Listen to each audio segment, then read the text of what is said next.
Hello everyone. Good afternoon. It's too dark outside. It's only 12 o'clock and I had to turn on all my lights to be able to write properly. And I think a thunderstorm might be coming, so it's just a great day outside. Kola gave his superiors a report wherein he told his superiors what was going on. So far, his radio, if it had been detected, was not jammed. Your orders, sir? Kola asked.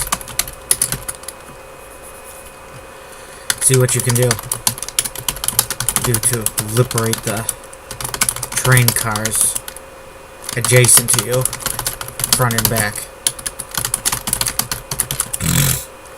Superior replied. Pause on the line. I know it's asking a lot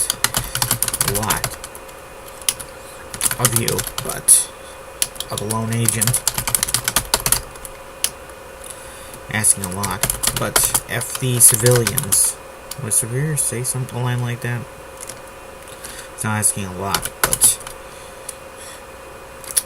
we believe these terrorists to be particularly trigger happy. The Superior continued. The more civilians out of their hands, the better. Understood, Kola replied. Kola then told to take out their orders. Yeah, Vega nodded. I think I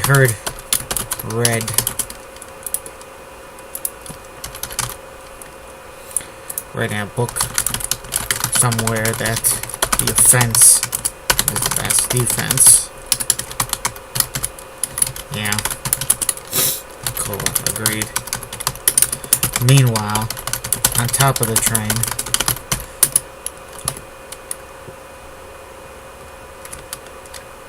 Captain D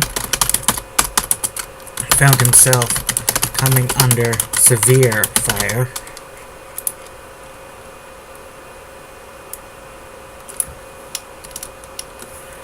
Severe fire through the ceiling from Jade gunmen firing through the ceiling of their car up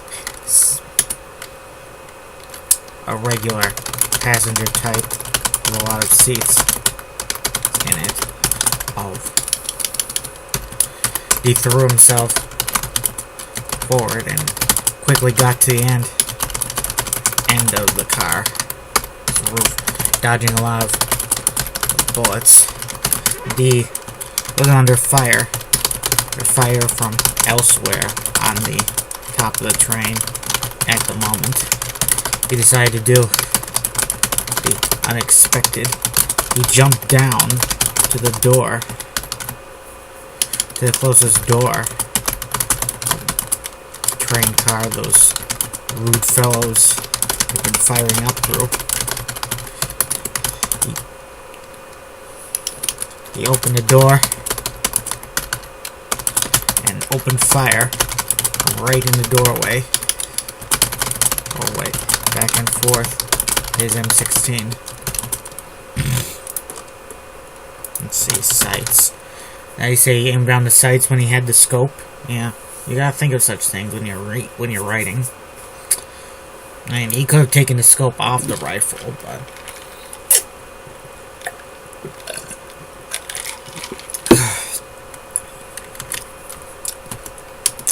what was M16? He caught 3 gunmen in the open, two of whom were in the middle, were loading their own rifles. The last guy managed to get one burst off in D's direction, thankfully missing him. And D's fire caught the mouse Caught all three about the chest. Their chest, and they tumble to the floor. There didn't appear to be anyone else in the car. D pushed forward. And D got on the radio. Civilian or otherwise.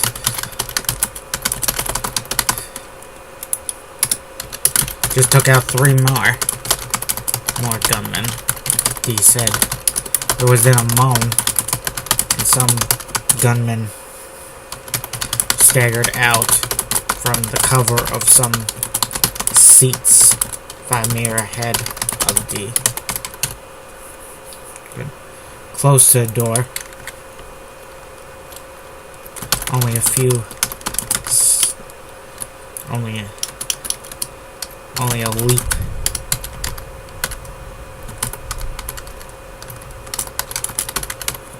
Only a short leap from the door. Son of a bitch. It sounds like there's a thunderstorm coming. I hate this frickin' weather. Yeah, thunder. Yeah, that's vital to our local weather. We're not wet enough from all the thousands of tons of snow. And other bullshit. Sometimes the rain's so crazy out there, it's like Vietnam, it looks like. At least in the summer. If I wanted weather like that, I'd frickin' move to England. I would move to England if I thought it would make me a better writer, somehow. Don't know if I'd jump from a plane if I thought it would make me a better writer. Side me ahead of D. He still had SMG in his blood splattered hands. Some of D's stray fire had caught the fellow right through the seats, through the seat ahead of him. D was pretty sure. He aimed the M16 at the guy, lit out a look, regarded D with contempt. Contempt mixed with his pain. Abruptly, he collapsed to the floor, walk into the aisle with the other dead men. Open of the aisle. In the aisle, two of the gunmen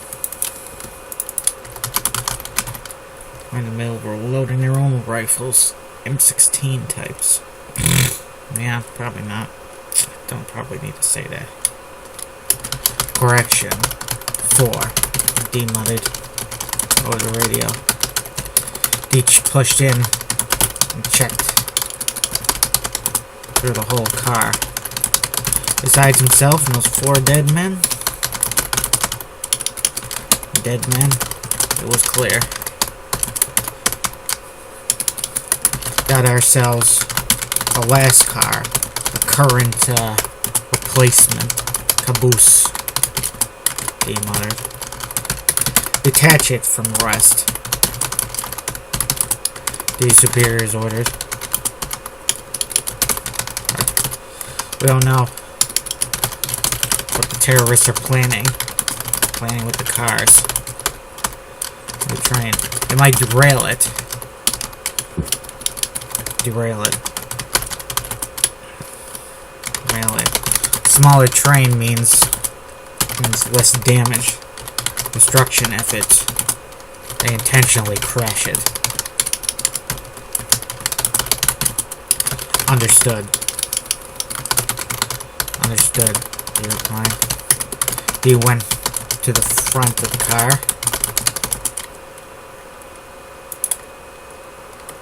Front of the car. No. It's the front of the car when it's facing towards the engine, I think. I think I'm correct in that. I'm not an expert on trains, but I do like trains.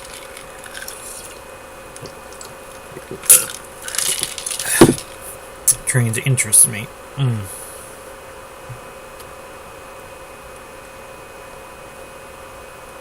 Once I brought a train. He uncoupled the car and watched as the resting place of those 4 terrorists was left behind on the tracks. Tracks to be examined later. Probably not a high priority. He got any good intel on those dead men. Probably not even their driver's licenses. Not that D checked them. He just pocketed their few extra 5.56 millimeter mags and some grenades.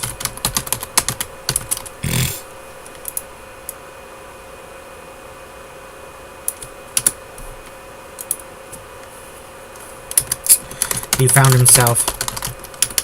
D checked the ladder up on the train roof again. And seeing nothing. Nobody coming down the way. He dropped down adjacent to the door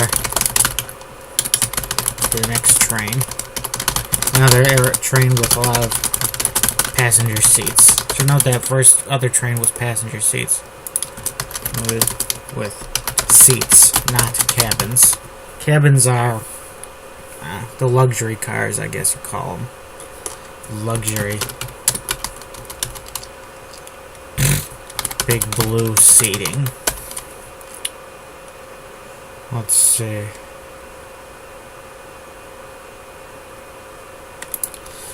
Passenger seats.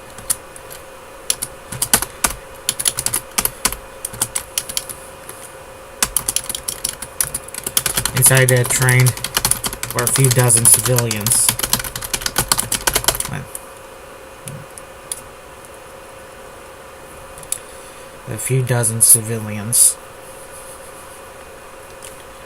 With 2 guards, both old.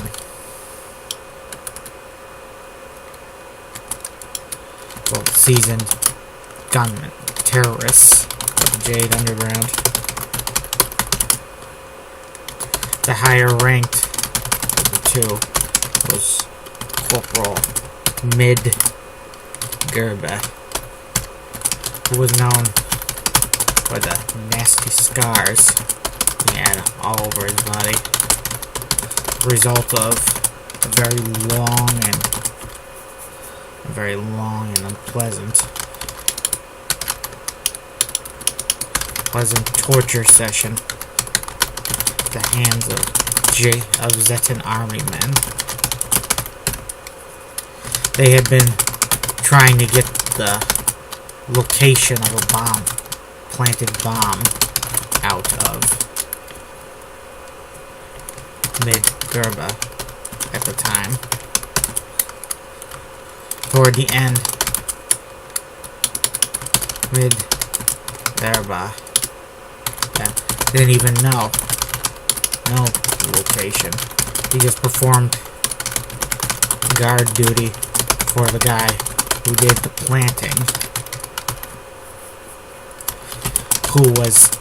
who killed himself before the police could apprehend him.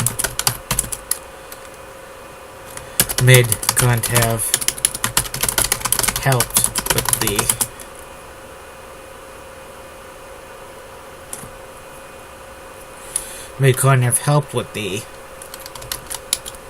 couldn't have revealed the location of the bomb, even if he wanted to.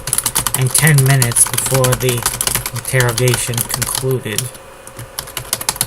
said bomb went off, claiming over 200 lives.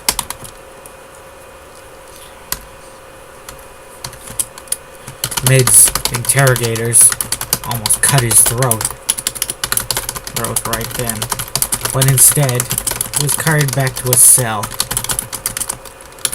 that he escaped from only a few hours later. Mid's CIA captors underestimated him. They thought he was too broken and cut up to escape.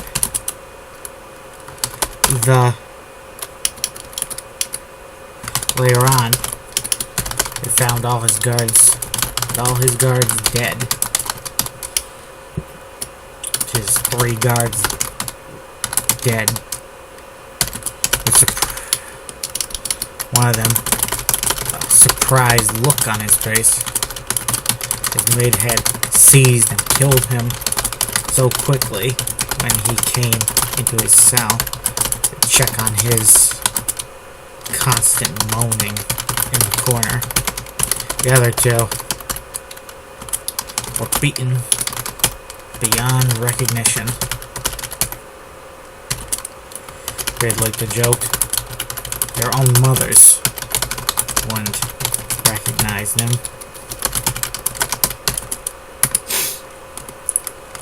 Mate escaped and recovered, though he was still quite scarred up all over. He,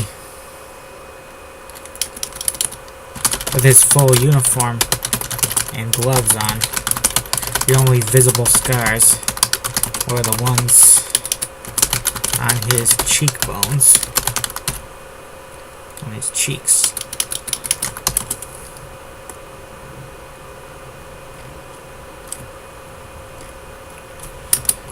The other Jade guard was his John. Frickin' weather. Yeah. Bad weather. Just blowing in. Just pass on through.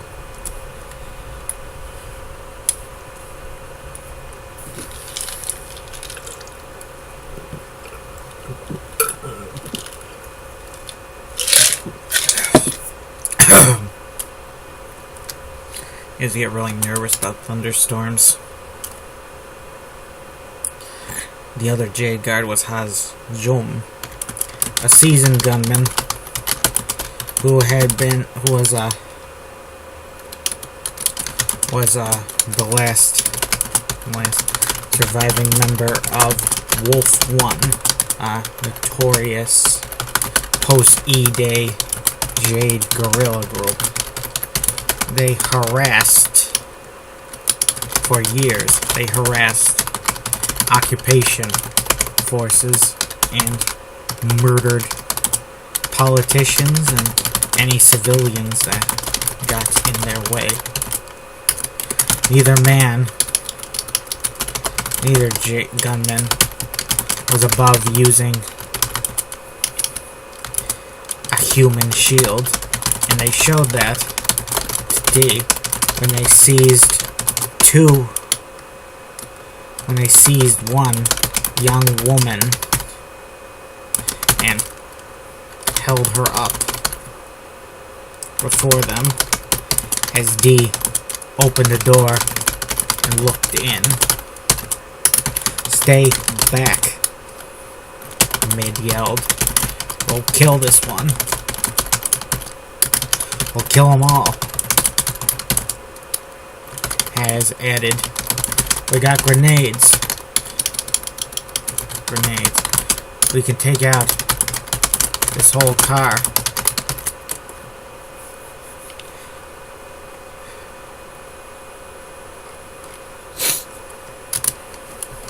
He had no doubt that a few tossed grenades would make quite a mess of that interior. Grenades loved confined places.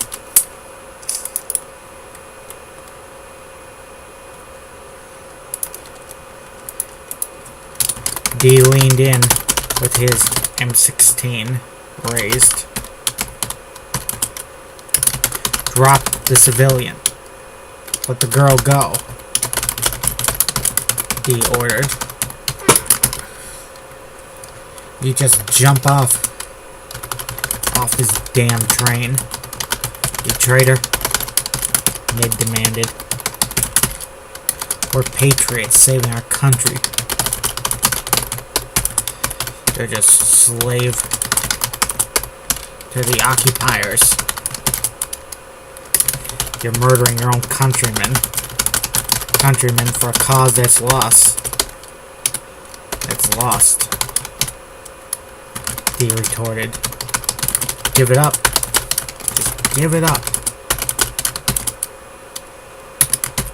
Bastards. This isn't going to end like you think. They grumbled. It was in that D shot the other fella has with a single bullet right through the man's head.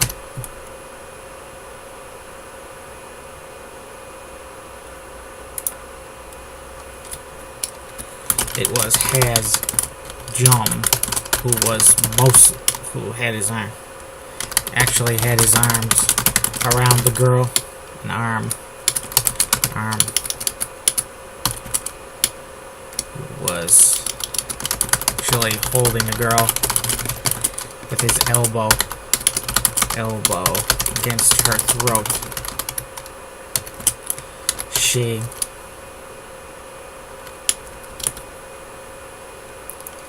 with one free hand holding up a whole M16 rifle. That's one good thing about having a post-World War II story. You can have M16s. Firing M16s. I like M16s. They're a very cool looking gun. I think I kind of prefer the M1 rifle for World War II, because it was mostly used to kill Nazis. And then in Korea it killed communists. So, killed the two great ideological threats of our time. That's a good thing. I hope I didn't offend any Marxists there. Communism is evil. Communism is evil. People who want communism are probably evil too. So I won't simplify it like that. There's a lot of people. I better sign off now, folks. See you later. Have a nice day.